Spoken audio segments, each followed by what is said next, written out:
E lá vamos nós. Vamos lá, 7º ano. Então, a gente vai começar, tá? Então, ó, o tema é reformas religiosas. A gente pode chamar esse período de reformas protestantes também, mas como vai ter a Contra-Reforma, que é a reforma católica, você pode ver o título como reformas religiosas também. Então, normalmente a gente vê assim, ó, reforma protestante e reforma católica, ou Contra-Reforma. Mas, de maneira geral, reformas religiosas. Quando que isso vai acontecer? Na Idade Moderna. A gente não está estudando o final da Idade Média para a entrada na Idade Moderna? A Idade Moderna, ela vem assim, ó, sacudindo todo mundo, em todos os sentidos que vocês imaginarem. Ela vem sacudindo as ideias, vem sacudindo as artes, ela vem sacudindo a religião, ela vem sacudindo a tecnologia. Ela vem para trazer transformações. E que transformações são essas? Principalmente na forma de ver o mundo, de ver as coisas, de enxergar as coisas. Na Idade Média, a gente tinha uma igreja profundamente corrupta. Vocês lembram que a gente estava discutindo sobre isso? Que a igreja dominava o mundo, vamos dizer assim, ocidental.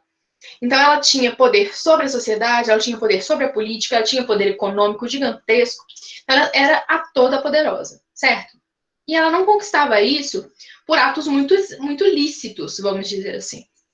Ela era extremamente corrupta e essa forma de corrupção se manifestava das formas mais diversas. Eu falei para vocês sobre as indulgências já. Vocês lembram que eu falei sobre as indulgências? Olha, você cometeu todos os pecados do mundo, mas eu vendo para você o perdão desses pecados, e aí você pode ficar tranquilo que você está garantido seu pedacinho no céu.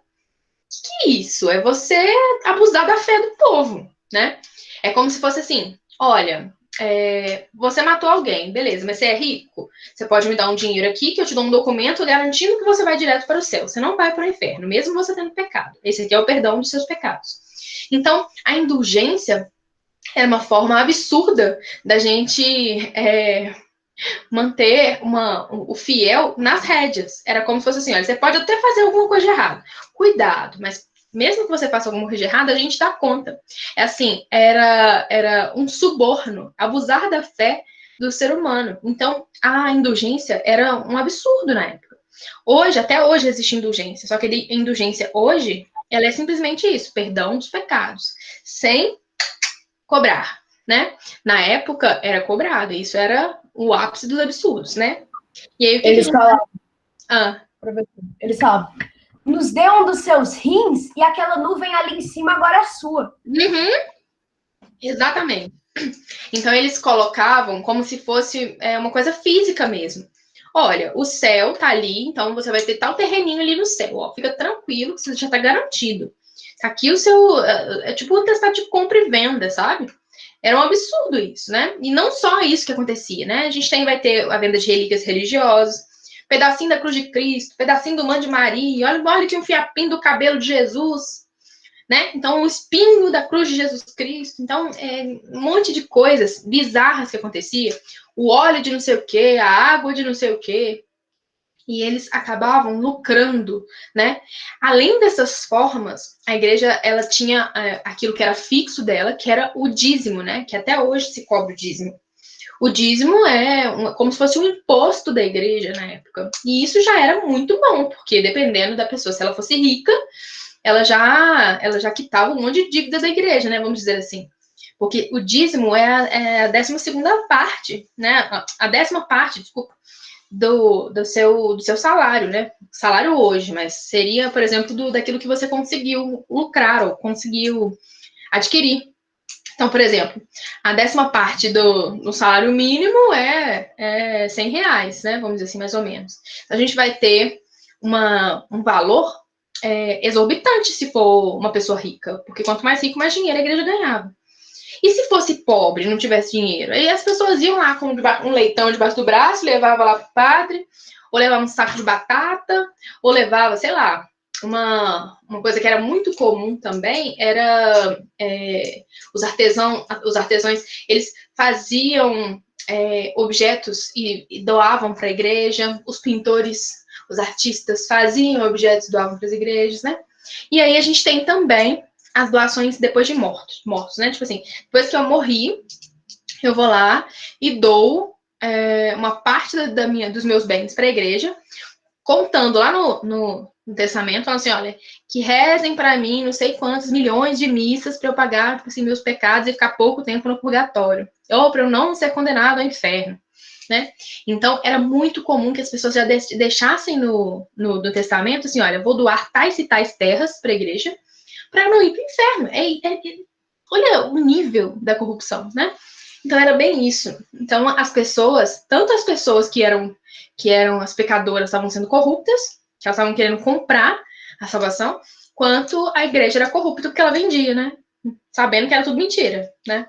É possível, tu não sabe, né? E aí, as reformas, elas vão surgir neste momento em que a igreja ela está completamente corrupta, perdida, agindo sem moral, sem normas éticas, né? E aí vão surgir vários questionamentos. Todo mundo que questiona a igreja, em algum momento, vai ser eliminado, tá? Isso era uma coisa padrão. Vocês lembram o que acontece com as bruxas e com os hereges, não é mesmo? Eles são condenados, eles são torturados, eles são mortos. Era isso que acontecia, tá? Só que algumas pessoas sobreviveram a essa perseguição da igreja. 2 desses caras foram padres e um deles foi um rei, né? Tô falando para vocês os pioneiros, que é esses que a gente conhece, as principais histórias das reformas protestantes, tá? Então, a gente vai ter o primeiro, que é o Lutero, o segundo, que é o Calvino, e o terceiro, que é o Henrique VIII. Tá? Então, o Lutero, o Calvino e o Henrique VIII são precursores, ou seja, são os primeiros, os principais, aqueles caras que primeiro surgiram nesse cenário de revoltas e foram os que sobreviveram no final, tá? Depois deles, vários outros surgiram, tá? Então, por exemplo, aqui na minha rua, na rua de casa, a gente tem uma igreja dos Mormons, que é cristã, a gente tem uma célula evangélica, a gente tem uma igreja evangélica e tem uma igreja católica. Então, ó, todas elas são cristãs, são 4. Todas elas são cristãs e diferentes, tá? Então, essa realidade que a gente vive hoje só existe por causa dessas reformas religiosas que aconteceram lá naquela época, tá? Professora. Oi. Qual que é o segundo ali? Calvino. Esse aqui? Calvino. João de Calvino, o nome dele. Tá? Beleza? Então, ó, esses 3 caras aí, eles foram muito importantes, tá? Mas de onde que vem, né, esses questionamentos? Esses 2 caras eram padres. Se eles são padres, eles estão dentro da instituição e sabem tudo o que tá rolando de errado lá dentro, certo?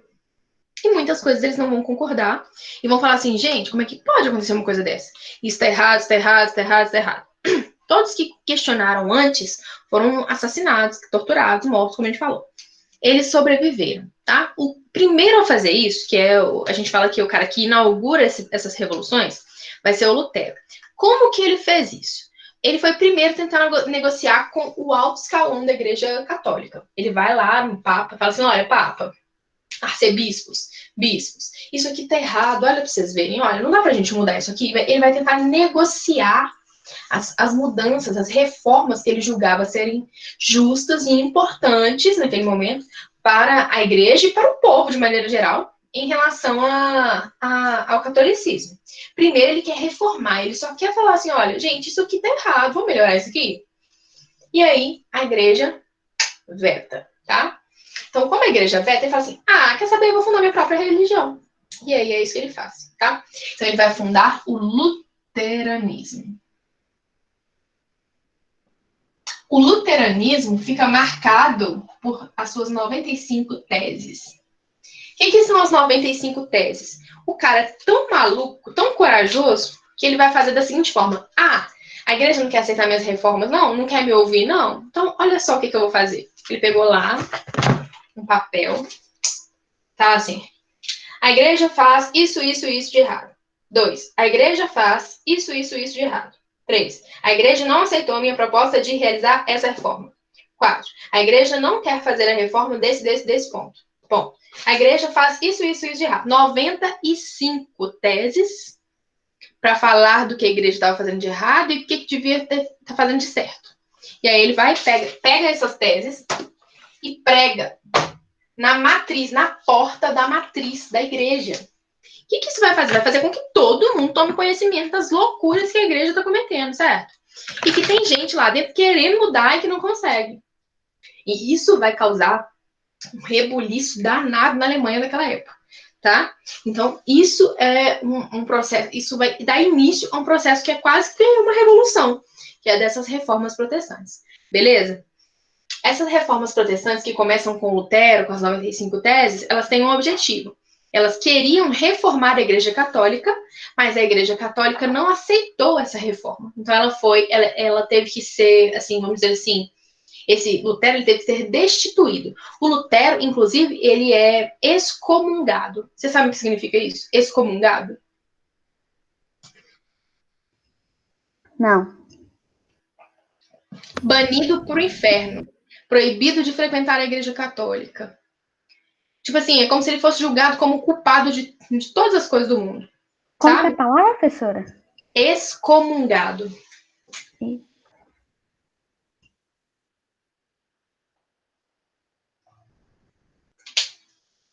Tá? Sabe a comunhão? Então, excomungar é não poder mais comungar, né? Então, ou seja, você não faz mais parte do... Você não comunga mais o corpo de Cristo, você não mais faz parte da nossa comunidade cristã e etc. Ele foi expulso, assim. Ou seja, era um castigo, certo?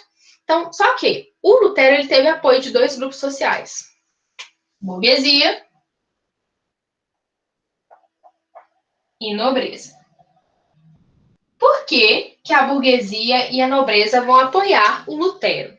Primeiro, a burguesia, ela praticava coisas vinculadas ao lucro, né? Então, por exemplo, eu compro um sapato de 5 reais no fornecedor e vendo a 50 reais. Esse lucro é todo meu. Né? Isso é lucrar, certo? Para a igreja, isso era incorreto. Também aquela prática de emprestar dinheiro a juros, sabe? Agiota. O banco, por exemplo, o banco seria condenado ao inferno, porque empresta 10 reais hoje, no mês que vem tem que pagar 12, no outro tem que pagar 15, no outro tem que pagar, sabe? Então, esse emprestar dinheiro a juros era proibido pela Igreja Católica, era considerado um crime contra as pessoas, etc. E isso o Lutero permitiu. Ele falou assim, não, o que é isso? Faz parte da nossa cultura. Vem pra cá, aqui a gente não proíbe nada. Então, a religião, o luteranismo, ou as práticas do Lutero, as crenças do Lutero, falavam assim, olha, esse negócio de ir para o inferno quem lucra, tá tudo errado. Não acredita nisso não, a igreja católica é balé, tá falando balela. Por quê? Porque a igreja católica, ela realmente se aproveitava disso. Porque todo o lucro que as pessoas tinham, tinha que ir para ela, né? Então, por exemplo, se o cara era rico, ele tinha que dar o dízimo para ela, ele tinha que deixar de herança para ele, para a igreja, no seu testamento. Então, isso voltava para a igreja católica. Então, ela não aprovava os juros, porque isso deixava as pessoas poderosas. Ela queria ser a única poderosa. O Lutero não. O Lutero, como ele acreditava que a igreja deveria mudar, uma das principais mudanças era essa. Olha, a gente tem que viver como pessoas comuns, sem negócio de condenar lucro. A burguesia vive do lucro, então a burguesia vai toda para o inferno. E a nobreza também, algumas das pessoas da nobreza questionavam a vida dos padres, questionavam a vida religiosa, né, que estava existindo naquele momento. Eles estavam dando tanto dinheiro para a Igreja Católica e assim por diante, que passou a se tornar quase que um abuso. Então, várias pessoas da nobreza, da burguesia, passaram a apoiar o Lutero, tá? Então, o que isso fez? Fez com que ele sobrevivesse. Porque quem não tem apoio da burguesia e da nobreza, se fosse, por exemplo, uma pessoa comum, simplesmente se revoltou contra a igreja lá, essa pessoa seria morta ou presa, ficava no calabouço lá pro resto da vida, nunca mais ia ver a luz do sol, tá?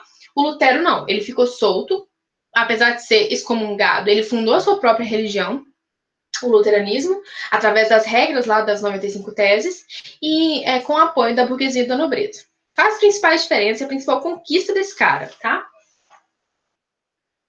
Presta atenção.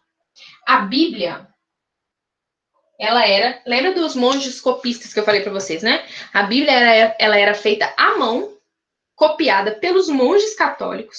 Só eles tinham direito e acesso à leitura da Bíblia. Só os clérigos, só as pessoas da Igreja Católica tinham acesso à leitura da Bíblia. Ainda, a Bíblia era escrita em latim. A missa era celebrada de costas. Aí volta aqui durante a missa, só durante um momento que eles falavam a língua nativa das pessoas. Então, por exemplo, aqui seria o português, né? Sabe aquele momento da missa em que o padre dá o sermão? Que ele fala com as palavras dele sobre uma passagem da Bíblia? Era a única parte que as pessoas entendiam. E como o padre, geralmente, né, ou muitas vezes, ele era corrupto, muitas vezes ele nem sabia ler latim, coisa nenhuma, muitas vezes ele estava nem aí para as pessoas, estava querendo só iludir e explorá-las, ele acabava distorcendo aquilo que estava escrito na Bíblia ao seu favor, ou inventando qualquer coisa, porque já que as pessoas não têm acesso a essa leitura, elas não teriam nem como questionar. Então, tipo assim, olha, Jesus disse isso, se não fizer, vai para o inferno, tá? É mais ou menos assim, tá? Então, quando a gente pensa em reforma protestante, a gente tem que lembrar que o Lutero ele foi assim assustadoramente inovador, porque ele vai trazer a Bíblia para conhecimento de todos. A Bíblia ela era escrita à mão, só em latim, papapá. O que vai acontecer aqui? Ela vai ser traduzida para o alemão e vai ser a primeira grande obra impressa pela impressora que tinha acabado de ser inventada, que era a imprensa do Gutenberg. Então, ela começou a ser espalhada por aí em língua alemã. As pessoas começaram a adquirir e começaram a poder ler. Já viram que as pessoas que vão em igreja evangélica geralmente carregam sua Bíblia? Então, essa Bíblia que as pessoas carregam mostra como ficou pessoal a leitura da Bíblia. E aí, se o pastor, que no caso na igreja evangélica é pastor, né? Se o pastor vira e fala assim, gente, eu acredito nisso, está escrito na Bíblia assim, assim, assado. Você tem toda a liberdade de pegar e falar assim, eu não acredito nisso não, está escrito dessa forma, eu entendi desse jeito aqui. Porque é a sua liberdade de interpretação. Na época, a Igreja Católica não permitia essa livre interpretação, porque os próprios padres interpretarem era uma forma de manter o controle das pessoas. Certo? Manter as pessoas ali na rede. Não, eu falo o que eu bem quiser e elas vão ter que obedecer e pronto. Tá? E o Lutero traz essa liberdade. Acho que a maior conquista das reformas protestantes é justamente a autonomia em relação à leitura da Bíblia. Então vai ter a impressão, ela vai ser primeiro traduzida para o alemão, depois ela vai ser traduzida para todas as outras línguas do mundo, e aí todo mundo vai poder ter o seu exemplar. Claro que não era uma coisa barata, mas era muito mais barato do que antes, e era muito mais possível de ler do que antes, tá? Isso começou a trazer mais popularidade para a religião do Lutero, beleza? Então, os caras podiam lucrar, os caras podiam ler a Bíblia, eles podiam fazer os questionamentos que eles bem quisessem, e assim por diante. Olha que interessante que era isso, tá? Então, a principal questão era essa. Pouco tempo depois, lá na Suíça, vai surgir o Calvino. Então, o Lutero era alemão e o Calvino era suíço, tá? E aí, lá na Suíça, vai ser da mesma forma.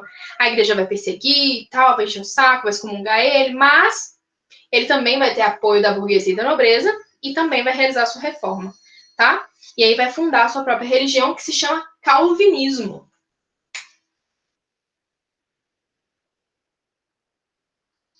Beleza? Esse calvinismo depois ficou conhecido como puritanismo também. Os calvinistas, eles tinham um perfil de crença que era um pouco diferente dos luteranos. Simplesmente em relação à salvação. Por exemplo, quem é que vai para o céu para quem seguiu Lutero? Quem tinha fé. Quem é que vai para o céu para quem seguia o Calvino? Quem fosse predestinado. Vocês entenderam esse princípio da predestinação que eu coloquei para vocês na aula? Sim. Predestinação seria, tipo, uma pessoa escolhida?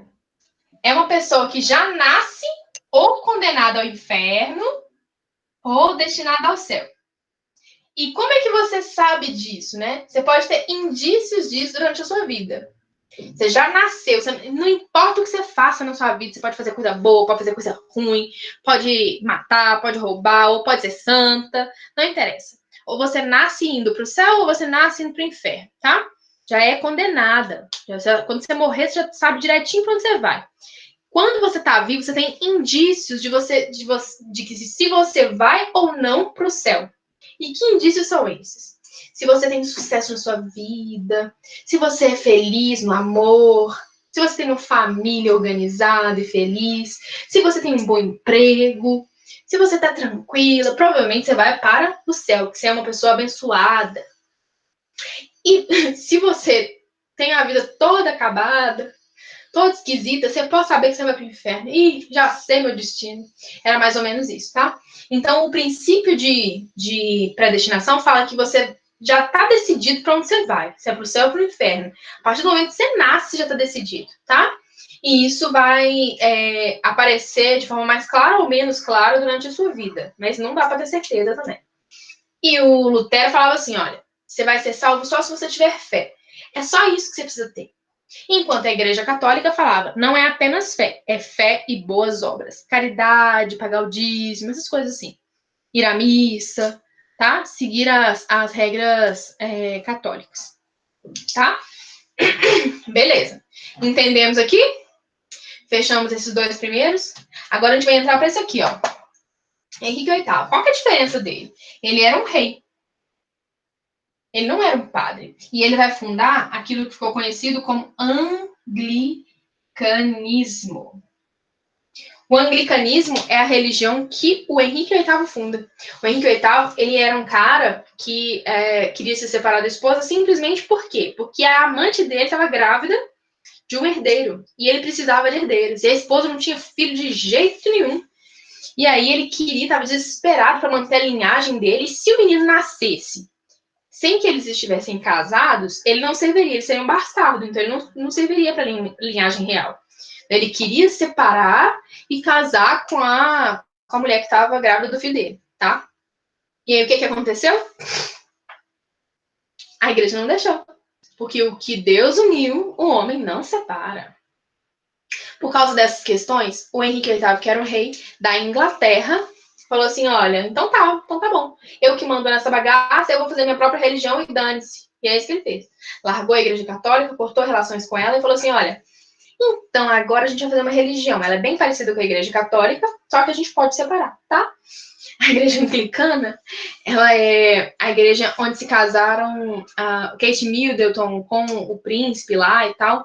É uma igreja muito parecida com a igreja católica. A principal diferença está em relação, assim, a algumas questões de decisão do rei, assim. E ainda existe, tem até uma igreja anglicana aqui em Belo Horizonte, lá perto do centro da cidade. Então a gente vai ter uma religião fundada por um rei, que é a principal diferença. Não foi por questões morais, foi por questões justamente imorais, tecnicamente, né? Que ele queria largar da esposa e assumir a amante. Beleza? Tranquilo? E outra coisa, depois disso tudo aqui, vocês acham que a igreja católica ia ficar caladinha? Deixa eu passar aqui pra frente. Eu vou apagar, tá, gente? Depois disso tudo, a igreja católica ficou louca. Por quê? Porque começou a competição, né? Então a igreja católica estava perdendo cada vez mais fiéis, que estavam se tornando luteranos, que estavam se tornando calvinistas, que estavam se tornando anglicanos. E várias outras religiões foram surgindo. Então, as religiões começaram a pipocar em vários lugares do mundo. E aí o catolicismo começou a perder a vez. E aí o que ele fez? Ele pensou em duas frentes, né? Ele falou assim, olha, eu tenho que combater e tenho que conquistar. Uma forma de combater que a Igreja Católica encontrou foi o Index e a Inquisição. E uma forma de conquistar foram os jesuítas, por exemplo. Como que eles decidem isso? Quando a Igreja Católica começa a perder fiel para outras religiões, eles decidem fazer um negócio que chama Concílio de Trento. O Concílio de Trento nada mais é que uma reunião com o alto escalão da Igreja Católica. Ou seja, é um momento em que vai se reunir papa, arcebispo, bispo, cardeal, todo mundo, para definir quais seriam as formas de atuação para poder vencer a essa crise. Tá? Tá entendendo? Então, o Concílio de Trento decidiu o índex, que era o índice de livros proibidos. Então, olha, por que é uma forma de combater fazer um índice de livros proibidos? Porque os livros podiam estar falando de outras coisas que a igreja não concorda. Então, tudo que a igreja combatia, liberdade de pensamento, filosofia, artes, culturas, outras religiões, outras formas de se pensar, tudo estava nesse índex aqui. Aí as pessoas não podiam ler esses livros, porque se elas lessem esses livros, elas iriam para o inferno, de acordo com a igreja, certo? Então, isso era uma regra estabelecida. E por que a igreja não queria que eles lessem? Para eles não serem convencidos daquilo que a igreja combatia. Por exemplo, aqui está falando sobre filosofia grega. Eu vou lá me apaixonando pela filosofia grega, eu viro ateia, porque não existia cristianismo lá na época.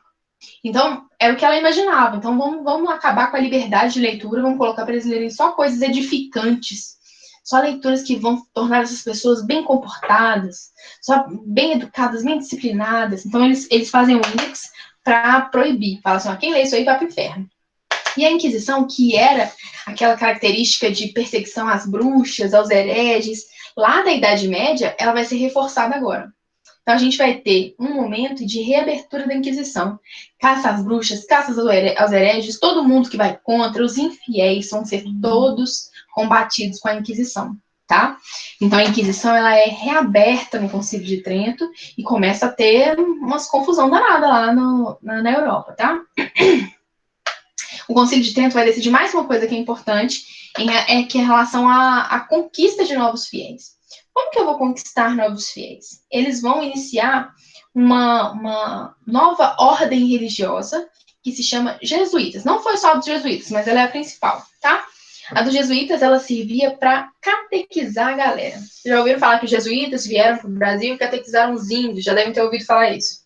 Né? Os jesuítas, eles foram criados para isso. É uma classe, uma ordem religiosa que é feita para doutrinar. Então, eles chegam num lugar e falam assim, olha, isso que você acredita tá tudo errado, agora o que vale é isso aqui, ó. Cristo nasceu em tal época, antes dele veio tais dos hebreus, aí depois dele, aí é o Novo Testamento, ensina todas as características da Bíblia, os dogmas da religião, ensina como é que é um comportamento de um cristão, olha, cristianismo é o que é o certo, seu Deus não existe, o meu é que é o certo, e aí eles começaram a fazer isso. Quando vieram para o Brasil, para a América toda e para o resto do mundo. Então a gente tem já viram que a gente tem católico em um monte de lugar do mundo que é meio nada a ver, né? Tipo, lá no meio da África tem católico, né? E a gente tem a América, a gente tem um monte de católico na América, inclusive é até uma das principais religiões. A gente tem católico em outros lugares lá da Ásia. É engraçado. Por quê? Por causa dessas catequizações. Porque eles iam junto com as grandes navegações, os jesuítas, para poder catequizar os lugares onde eles chegavam. Tá? Então, essa foi a forma de conquista. E aí, a partir das reformas religiosas, é que a gente vai ter essa configuração que a gente tem hoje. Então, a gente vai ter religiões diferentes demais, seguindo os mesmos livros sagrados, né? Que são as religiões cristãs que seguem a Bíblia, e algumas outras vão seguir livros complementares. Beleza? E aí, essas são as reformas religiosas. Tá tranquilo, gente? Sim. Ô, gente, tem dúvida sobre isso? Sim. Fiz um mapa mental sobre isso. Então tá ótimo. Então posso fechar, né? Pode. Então, então quando a gente pensa em reformas religiosas, tem que lembrar das duas, da reforma protestante e da contra-reforma, que é essa reforma católica, que é para tentar resistir a essas novas religiões que estão surgindo. Beleza? Ótimo. Então, vamos lá. Agora, tem poucos minutos, mas a gente vai falar assim mesmo, tá? Nós vamos falar do absolutismo e do mercantilismo. Os teóricos absolutistas, gente, Absolutismo e mercantilismo a gente já falou bastante, né? Então, absolutismo é o poder concentrado na mão do rei, e mercantilismo era a forma de enriquecimento utilizada na época, que era a acumulação de metais preciosos, principalmente através da balança comercial favorável e também do protecionismo alfandegário. Lembra disso? Que a gente estava falando disso? Né? E eles utilizaram também o colonialismo como uma forma de enriquecer. Então, essas são as características principais de absolutismo e de mercantilismo. Mas a gente vai ter os teóricos absolutistas. Então, a gente vai ter dois tipos principais de teóricos absolutistas. A gente vai ter os contratualistas e as de teoria do direito divino dos reis. Então, vamos lá. Acho que deu para entender, né? Então, ó, essas duas formas de justificar o poder real. Presta bastante atenção. O absolutismo, ele já existia. Então, beleza. O absolutismo está aqui reinando. Então, o rei está governando, está mandando em tudo, não está perguntando a opinião de ninguém, não tem divisão de poderes. Esses caras estão ali, ó, aceitando tudo que o rei fala. Por quê? Por duas razões possíveis.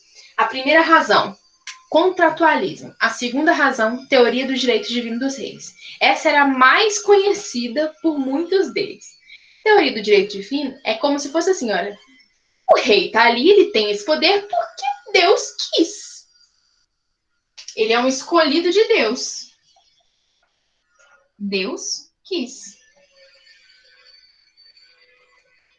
Escolhido.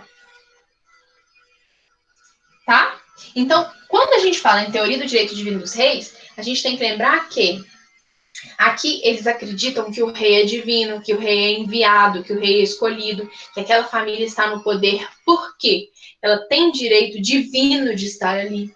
Então, a gente tem que lembrar que a gente estava vivendo, antes desse período, a Idade Média. E a Idade Média, ela era marcada pela presença forte da Igreja Católica. A Igreja Católica, ela não vai perder o seu poder. Ela vai diminuir um pouquinho do controle social, mas ela vai passar a influenciar aqui, ó, na política, através dessas questões da realeza. Então, a igreja influenciava. Olha, se a igreja apoiasse um rei, normalmente todos os fiéis também apoiavam aquele rei. Se a igreja condenasse aquele rei, falando que ele não era mais abençoado pela igreja, falando que ele não era mais abençoado por Deus, ele poderia ser combatido, tá? Então, a igreja fazendo muita presença nesse momento. Então, ó, Deus quis que aquele rei estivesse ali, ele é um escolhido de Deus, tá? Então, a sua linhagem toda abençoada. Havia uma crença, inclusive, do beija-mãos. As pessoas entravam doentes e iam beijar a mão do rei para poder se curar de doenças, né? Então, as pessoas entravam todas cheias de problemas físicos, psicológicos, emocionais e etc. Vai lá, dá um beijo no rei e resolve. Olha só que maravilha, não é mesmo? Então, haviam crenças muito fortes sobre esse poder divino que os reis carregavam. Era verdade? Obviamente que não, mas era aquilo que alguns teóricos defendiam, tá? Alguns teóricos falavam sobre isso. A gente vai ter alguns teóricos, porém, que vão ser mais racionais. Eles vão, não que eles não fossem religiosos, mas eles vão pautar a sua explicação em outra coisa. O que é o contratualismo? O contratualismo vai legitimar o poder não através de Deus, mas através do povo. Como que o povo dá poder para o rei? De acordo com esses teóricos, olha que explicação racional legal. Antes do rei, existia o caos.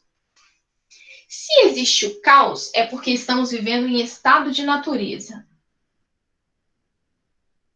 Natureza. Total liberdade. E a total liberdade não é legal. Por que a total liberdade não é uma coisa interessante? Porque se você é completamente livre, o seu vizinho também é. Ou seja, ele pode se sentir livre o suficiente de invadir a sua propriedade, tomar o que é seu e te matar, que está tudo bem. Certo? Então, antes do rei, existia o caos, Porque nós vivíamos em estado de natureza, completamente livres. Ou seja, eu faço o que eu bem quiser, ninguém me condena, não existe regra, não existe porcaria nenhuma. Ok? Beleza. Só que isso não é interessante. Por quê? A minha liberdade, ela é ótima para mim. Porém, a minha liberdade, ela pode ser ruim para o outro. Então, por causa das relações, aí eles vão pensar numa alternativa. Qual que vai ser a alternativa?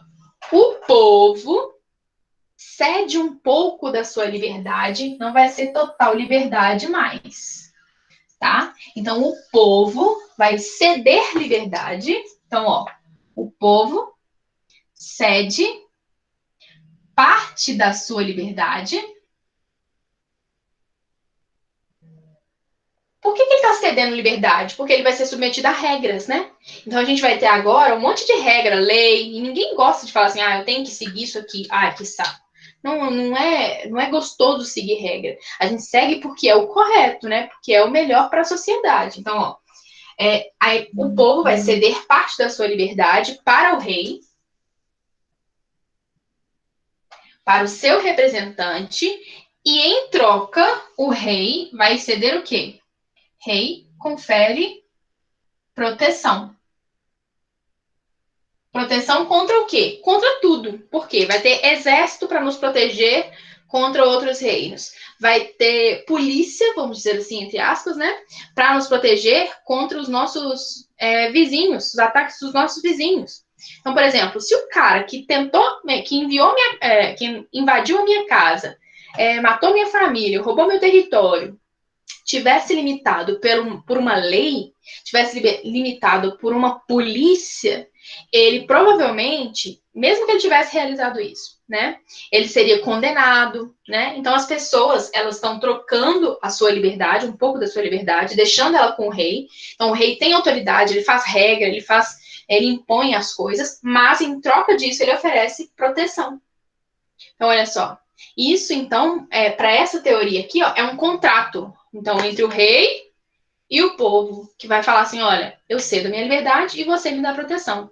Eu tenho total liberdade, mas eu escolho não ter total liberdade porque isso é melhor para o convívio em sociedade. Então, são as duas teorias que a gente tem para falar sobre o absolutismo. Algumas vão defender o direito divino e outras vão defender o contratualismo. Beleza? Entendido?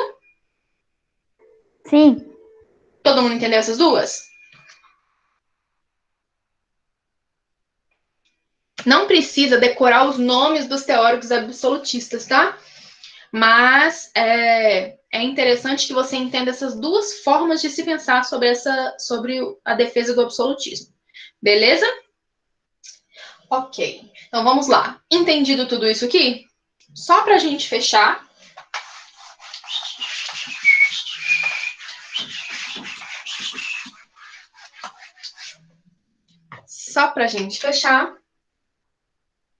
Nós falamos sobre o absolutismo, agora nós vamos para a balancinha. Olha, os meus desenhos já estavam sentindo saudades, né? Nossa, incrível. Ó, para a balança ser favorável, o que eu tenho que fazer mais?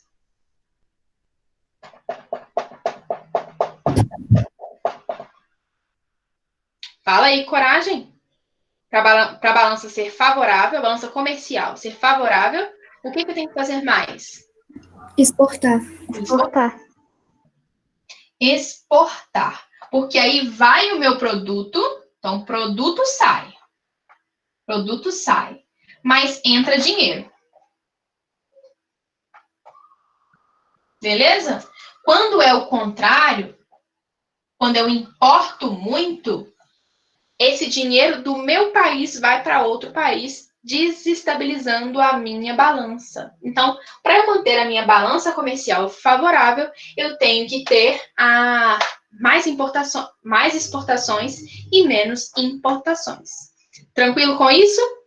A palavra colonialismo também tem que estar tranquila aí na cabeça de vocês. Por que o colonialismo ajuda no mercantilismo?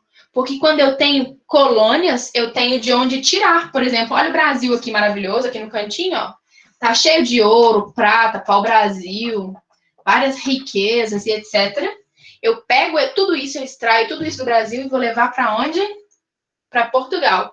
Esse é o modelo colonial, onde os países eles enriquecem tirando de outros lugares as riquezas que eles precisam, né? Eles vão colocando naquele baú do tesouro, né?